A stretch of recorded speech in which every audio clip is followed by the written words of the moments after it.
एक घना जंगल था जहाँ एक खतरनाक शेर रहता था। कौवे, सियार और चीता उसके सेवक के रूप में हमेशा उसके साथ रहते थे।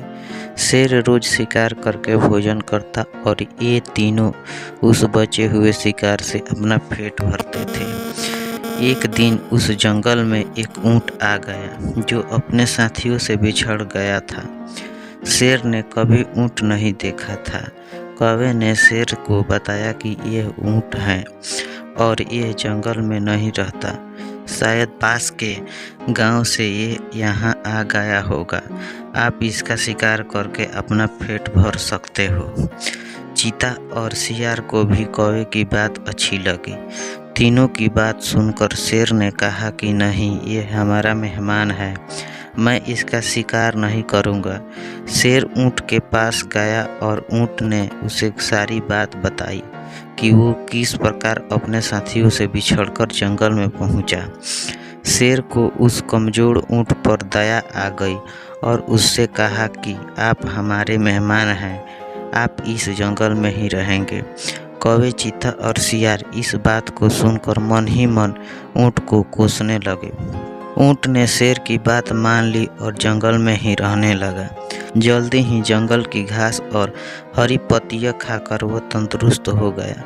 इस बीच एक दिन शेर की जंगली हाथी से लड़ाई हो गई और शेर भी बुरी तरह से घायल हो गया। वह कई दिन तक शिकार पर नहीं जा सका। शिकार न करने पर शेर और उस पर निर्भर कौवे, चीता व सियार कमजोर होने लगे। जब कई दिनों तक उन्हें कुछ भी खाने को नहीं मिला तो सियार ने शेर से कहा कि महाराज, आप बहुत कमज़ोर हो गए हैं और अगर आपने शिकार नहीं किया तो हालत और ज़्यादा खराब हो सकती है। इस पर शेर ने कहा कि मैं इतना कमज़ोर हो गया हूँ कि अब कहीं भी जाकर शिकार नहीं कर सकता।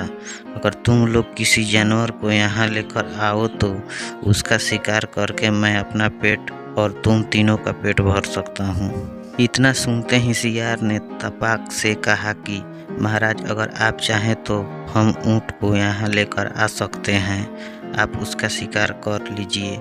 शेर को यह बात सुनकर गुस्सा आ गया और बोला कि वो हमारा मेहमान है, उसका शिकार मैं कभी नहीं करूँगा।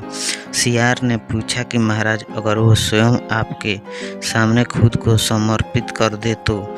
शेर ने कहा कि तब तो मैं उसे खा सकता हूँ। फिर सियार ने कौवे और चीते के साथ मिलकर एक योजना बनाई और ऊँट के पास जाकर बोलने लगा कि हमारे महाराज बहुत कमज़ोर हो गए हैं, उन्होंने कितने दिनों से कुछ नहीं खाया है। अगर महाराज हमें भी खाना चाहें तो मैं खुद को उनके सामने समर्पित कर दूंगा। सियार की बात सुनकर कौवा, चीता और ऊँट भी बोलने लगे कि मैं भी महाराज का भोजन बनने के लिए तैयार हूँ। चारों शेर के पास गए और सबसे पहले कौवे ने कहा कि महाराज, आप मुझे अपना भोजन बना लीजिए। सियार बोला कि तुम बहुत छोटे हो, तुम भोजन क्या, नाश्ते के लिए भी ठीक नहीं हो। फिर चीता बोला कि महाराज, आप मुझे खा जाइए। तब सियार ने कहा कि अगर तुम मर जाओगे तो शेर का सेनापति कौन होगा।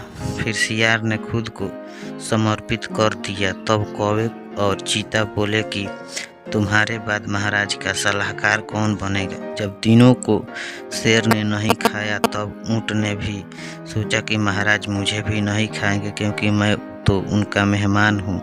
यह सोचकर वो भी बोलने लगा कि महाराज, आप मुझे अपना भोजन बना लो। इतना सुनते ही शेर, चीता और सियार उस पर झपटे पड़े।